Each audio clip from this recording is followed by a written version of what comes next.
How to insert a ruler in Microsoft Word. Hi everyone, welcome to the channel.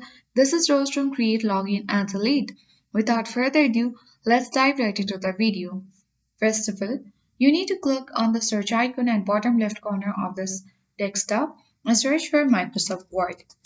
Click on Open button at top right corner and open your Word document.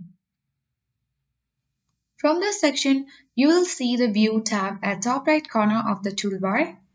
And here are different options. Simply, you will see this ruler option. You need to check mark this box of ruler and the ruler will appear on your Word. So in this particular way, you can simply insert a ruler in Microsoft Word. If you wish to disable the ruler, you can simply uncheck mark the ruler button and the ruler won't be shown on your Word document. So in this way, you can simply insert ruler on your Word document. I hope this guide was helpful. If it was, then do like, share, comment, and don't forget to subscribe. Thank you for watching and see you in the next video.